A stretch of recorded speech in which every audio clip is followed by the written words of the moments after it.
ಪ್ರಧಾನಮಂತ್ರಿಗಳಾದಂಥ ರಾಜೀವ್ ಗಾಂಧಿ ಅವರು ಈ ದೇಶದ ಯುವಕರಿಗೆ ಮತ್ತು ನಾಯಕರುಗಳನ್ನು ತಯಾರು ಮಾಡಲಿಕ್ಕೆ ಒಬ್ಬ ದೊಡ್ಡ ಕ್ರಾಂತಿಕಾರಿ ನಾಯಕ. ಆತನ ಜನ್ಮದಿನವನ್ನು ನಾವೆಲ್ಲ ಭಾಳ ಸಂತೋಷದಿಂದ ಆಚರಣೆ ಮಾಡ್ತಾ ಇದ್ದೇವೆ. ನಾನು ಬೆಂಗಳೂರು ನಗರದ ಮಂತ್ರಿ ಆದ ಮೇಲೆ ನನ್ನ ಡಿಕ್ಷನರಿ ಗ್ರ್ಯಾಂಟ್ನಲ್ಲಿ ಮೊದಲನೆಯ ಸಹಿ ಬಿದ್ದಿದ್ದು ಈ ಪುತ್ಥಳಿಯನ್ನು ಹೊಸದಾಗಿ ಮಾಡೋಂಥದ್ದು ಮತ್ತು ದಿನೇಶ್ ಗುಂಡೂರಾಯರು ಅವರ ಕ್ಷೇತ್ರದ ಸಿಗ್ನಲ್ ಫ್ರೀ ಕಾರಿಡಾರನ್ನು ರಾಜೀವ್ ಗಾಂಧಿ ಅವರ ಹೆಸರಿಡಬೇಕು ಅಂಥೇಳಿ ಅವರು ಪ್ರಪೋಸ್ ಮಾಡಿ ಇದನ್ನು ನಾವೀಗಾಗಲೇ AICC ಅಧ್ಯಕ್ಷರ ಖರ್ಗೆ ಅವರ ಕೈಯಲ್ಲಿ, ಮುಖ್ಯಮಂತ್ರಿಗಳ ಕೈಯಲ್ಲಿ ಇದನ್ನು ಉದ್ಘಾಟನೆಯನ್ನು ಕೂಡ ನಾವು ಮಾಡಿದ್ದೇವೆ. ಪ್ರತಿ ವರ್ಷ ಬೆಂಗಳೂರು ನಗರ ಕಾರ್ಪೊರೇಷನ್ನೇ ಈ ಕಾರ್ಯಕ್ರಮವನ್ನು ನಡೆಸುವಂಥ ಒಂದು ಆದೇಶ ಕೂಡ ನಾನು ಮಾಡ್ತಾಯಿದ್ದೀನಿ. ಸೊ ನಾವೆಲ್ಲ ಬಂದು ಭಾಳ ಸಂತೋಷದಿಂದ ಈ ಪುತ್ಥಳಿಯಲ್ಲಿ ಭಾಳ ಮೊದಲಿಂದನೂ ಇದ್ದಿತ್ತು, ಆದರೆ ಇದು ಒಂದು ಸ್ವಲ್ಪ ಹೊಸದಾಗಿ ನಾವು ಮಾಡಿದ್ದೇವೆ. ರಾಜೀವ್ ಗಾಂಧಿಯವರು ನಮಗೆ ಕೊಟ್ಟಂಥ, ಯುವಕರು ಕೊಟ್ಟಂಥ ಶಕ್ತಿ, ಹೊಸ ಪೀಳಿಗೆಗೆ ಮತದಾನದ ಹಕ್ಕು, panchayat Raj 73rd 74th amendment ಮತ್ತು ಈ ಟೆಲಿಫೋನ್ ಕ್ರಾಂತಿ ಏನಿದೆಯಲ್ಲ, ಎಲ್ಲರ ಕೈಯಲ್ಲೂ 2 ಫೋನ್ 3 ಫೋನ್ ಇದೆಯಲ್ಲ, ಇದು ಈ ದೇಶಕ್ಕೆ ತಂದದ್ದು ರಾಜೀವ್ ಗಾಂಧಿಯವರು. ಹಂಗೆ ಪ್ರತಿಯೊಬ್ಬ ನಾಗರಿಕ ಯಾರು IT BT ಈ ಟೆಲಿಫೋನ್ ಕ್ರಾಂತಿ ನಾಯಕತ್ವ ಪಂಚಾಯತಿಂದ ಪಾರ್ಲಿಮೆಂಟ್ವರೆಗೂ ಬೆಳೆದಿದ್ದಾರೆ, ಇದನ್ನು ನೆನೆಸ್ಕೊಳ್ಬೇಕಾದ್ದು, ನಾವೆಲ್ಲ ಸ್ಮರಿಸ್ಕೊಳ್ಬೇಕಾದ್ದು ರಾಜೀವ್ ಗಾಂಧಿಯವರ ಹೃದಯ ಶ್ರೀಮಂತಿಕೆ ಆವತ್ತಿನ ಕಾಲದಲ್ಲಿ. ಸೊ ಅವರು ಈ ದೇಶಕ್ಕೆ ಮಾಡಿದಂಥ ತ್ಯಾಗ, ಇಡೀ ಕುಟುಂಬ ಈ ದೇಶದ ಐಕ್ಯತೆ, ಸಮಗ್ರತೆ ಮತ್ತು ಶಾಂತಿಗೋಸ್ಕರ ಅವರೇನು ತ್ಯಾಗ ಮಾಡಿದ್ದಾರೆ ಅದನ್ನೆಲ್ಲ ಕೂಡ ನಾವು ಸ್ಮರಿಸ್ಕೊಂಡು ಅವರು ಏನು ನಮಗೊಂದು ಮಾರ್ಗದರ್ಶನ ಕೊಟ್ಟಿದ್ದಾರೆ ಅದರಲ್ಲಿ ನಾವೆಲ್ಲ ಹೆಜ್ಜೆ ಹಾಕಬೇಕು. ಸರ್, ಕುಮಾರಸ್ವಾಮಿ ವಿರುದ್ಧ ಮತ್ತೊಮ್ಮೆ ದೋಷಾರೋಪ ಪಟ್ಟಿ ಸಲ್ಲಿಸಲು SIT ನಿನ್ನೆ ಅಷ್ಟೇ ರಾಜ್ಯಪಾಲರಿಗೆ ಮತ್ತೊಂದು ಮನವಿ ಪತ್ರವನ್ನು ಸಲ್ಲಿಕೆ ಮಾಡಿದೆ. ಸರ್, ಸಿದ್ದರಾಮಯ್ಯ ಅವರ ವಿಚಾರವಾಗಿ ರಿಯಾಕ್ಟ್ ಮಾಡಿದಂಥ ರಾಜ್ಯಪಾಲರು ಇದರಲ್ಲಿ ರಿಯಾಕ್ಟ್ ಮಾಡ್ತಾರಾ ಅಂತ ಅಷ್ಟೇ ನನಗೆ ಗೊತ್ತಿಲ್ಲಮ್ಮ.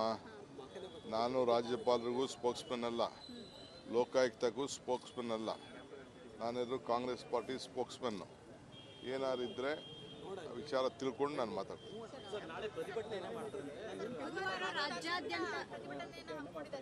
ಯಾರು ನಿಂದನೆ ಮಾಡಿದೆ ಕಾಂಗ್ರೆಸ್ ಅಂತೇಳಿ ರಾಜ್ಯಾದ್ಯಂತ ಪ್ರತಿಭಟನೆ ಕರೆ ಕೊಟ್ಟಿದೆ. ಅವ್ರನ್ನ ದುರುಪಯೋಗ ಮಾಡ್ಕೊಳ್ತಾ ಇದ್ದಾರಲ್ಲ, ಸಂವಿಧಾನ ದುರುಪಯೋಗ ಮಾಡ್ಕೊಳ್ತಾ ಇದ್ದಾರೆ, ಪ್ರಜಾಪ್ರಭುತ್ವಕ್ಕೂ ಮಾರ್ಕ ತರ್ತಾ ಇದ್ದಾರೆ. ಅದಕ್ಕೆ ಅವರು ಪೂರಕವಾಗಿ ಈಗ ಅವರೇ ಅವರ ಪಕ್ಷದ ಏಜೆಂಟ್ ಆಗಿ ಪರಿವರ್ತನೆ ಮಾಡ್ಕೊಳ್ತಾ ಇದ್ದಾರೆ ಅನ್ನೋದಕ್ಕೆ ಇವೆಲ್ಲ ಸಾಕ್ಷಿ.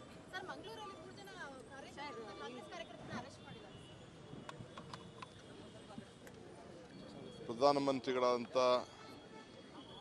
ರಾಜೀವ್ ಗಾಂಧಿ ಅವರು ಈ ದೇಶದ ಯುವಕರಿಗೆ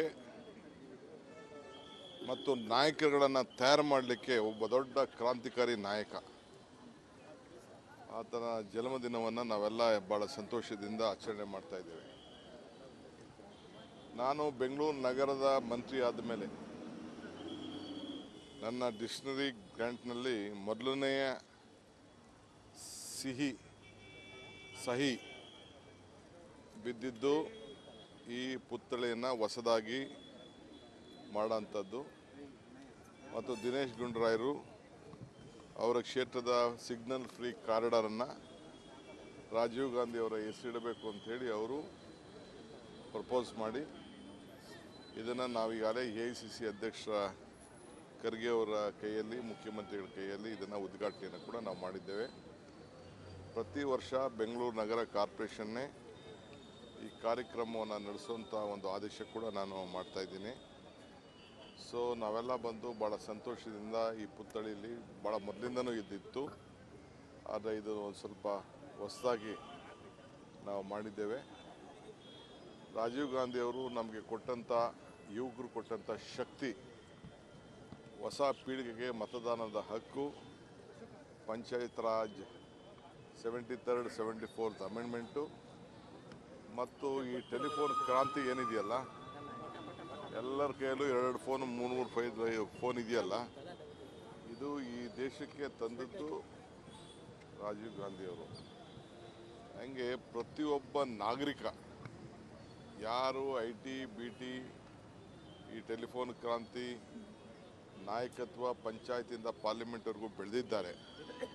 ಇದನ್ನು ನೆನೆಸ್ಕೊಳ್ಬೇಕಾದ್ದು, ನಾವೆಲ್ಲ ಸ್ಮರಿಸ್ಕೊಳ್ಬೇಕಾದ್ದು ರಾಜೀವ್ ಗಾಂಧಿಯವರ ಹೃದಯ ಶ್ರೀಮಂತಿಕೆ ಆವತ್ತಿನ ಕಾಲದಲ್ಲಿ.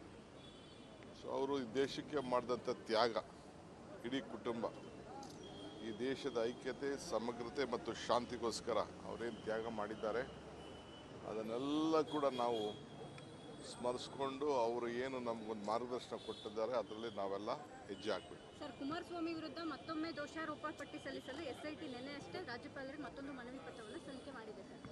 ಸಿದ್ದರಾಮಯ್ಯ ಅವರ ವಿಚಾರವಾಗಿ ರಿಯಾಕ್ಟ್ ಮಾಡಿದಂಥ ರಾಜ್ಯಪಾಲರು ಇದರಲ್ಲಿ ರಿಯಾಕ್ಟ್ ಮಾಡ್ತಾರಾ ಅಂತ ಅಷ್ಟೇ ನನಗೆ ಗೊತ್ತಿಲ್ಲಮ್ಮ. ನಾನು ರಾಜ್ಯಪಾಲರಿಗೂ ಸ್ಪೋಕ್ಸ್ಮನ್ ಅಲ್ಲ, ಲೋಕಾಯುಕ್ತಕ್ಕೂ ಸ್ಪೋಕ್ಸ್ಮನ್ ಅಲ್ಲ. ನಾನಿದ್ರು ಕಾಂಗ್ರೆಸ್ ಪಾರ್ಟಿ ಸ್ಪೋಕ್ಸ್ಮನ್ನು. ಏನಾರಿದ್ರೆ ವಿಚಾರ ತಿಳ್ಕೊಂಡು ನಾನು ಮಾತಾಡ್ತೀನಿ.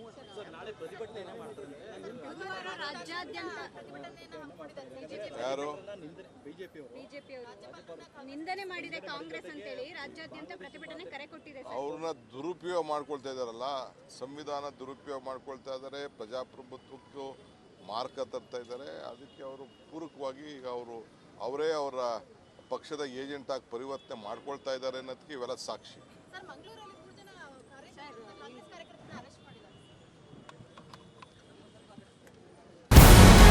ನಮಸ್ಕಾರ, ಕರ್ನಾಟಕ ಪ್ರೈಮ್ ಟೈಮ್ಗೆ ಸ್ವಾಗತ. ನಾನು ಜಯಪ್ರಕಾಶ್ ಶೆಟ್ಟಿ. ಇಡೀ ಕರ್ನಾಡು ಇವತ್ತು ರೆಬೆಲ್ ಆಗಿ ನಿಂತಿದೆ. ಈ ಹಗರಣಗಳನ್ನು ಸದನದಲ್ಲಿ ಪ್ರಸ್ತಾಪ ಮಾಡಲು ಕೂಡ ಕಾಂಗ್ರೆಸ್ ಹಿಂದೇಟು ಹಾಕಿದ್ದೇಕೆ?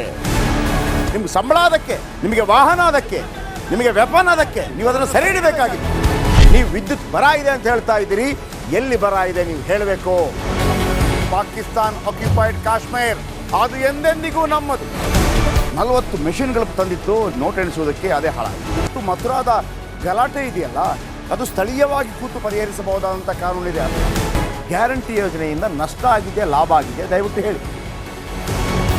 Dawood Ibrahim most wanted criminal ಯಾವಾಗಾದ ಅಂದರೆ ಇಲ್ಲಿ ತನಕ ಭಾರತ ದೇಶದಲ್ಲಿ ಓರ್ವ ದಲಿತ ಪ್ರಧಾನಿಯಾದಂಥ ಇತಿಹಾಸವೇ ಇಲ್ಲ. ರಿಪಬ್ಲಿಕ್ ವರ್ಲ್ಡ್ ಆಪ್ ಇದು ಕೇವಲ ಅಪ್ಲಿಕೇಶನ್ ಅಲ್ಲ, ಸಮಗ್ರ ಸುದ್ದಿಗಳ ಸಂಪರ್ಕ ಮಾರ್ಗಕ್ಕೆ ಕ್ರಾಂತಿಕಾರಿ ಬದಲಾವಣೆ. ರಿಪಬ್ಲಿಕ್ ವರ್ಲ್ಡ್ ಆಪ್ ಕೇವಲ ಸುದ್ದಿ ಅಪ್ಲಿಕೇಶನ್ ಅನ್ನ ಪರಿಚಯ ಮಾಡ್ತಾ ಇಲ್ಲ, ಬದಲಾಗಿ ಡಿಜಿಟಲ್ ಸುದ್ದಿ ಬಳಕೆಯ ಹೊಸ ಯುಗಕ್ಕೆ ನಾಂದಿ ಹಾಡ್ತಾ ಇದೆ. ಇದೊಂದು ಬ್ರೇಕಿಂಗ್ ನ್ಯೂಸ್, ಪ್ರಭಾವಶಾಲಿ ಕಾರ್ಯಕ್ರಮಗಳಿಗೆ ಗಟ್ಟಿಯಾದ ವೇದಿಕೆ. ರಿಪಬ್ಲಿಕ್ ವರ್ಲ್ಡ್ ಅಪ್ಲಿಕೇಶನ್ ಈಗ ಲೈವ್ ಆಗಿದೆ. ಗೂಗಲ್ ಪ್ಲೇ ಸ್ಟೋರ್ ಮತ್ತು ಆಪಲ್ ಆಪ್ ಸ್ಟೋರ್ ಎರಡರಲ್ಲೂ ಲಭ್ಯವಿದೆ. ಈಗಲೇ ಡೌನ್ಲೋಡ್ ಮಾಡಿ.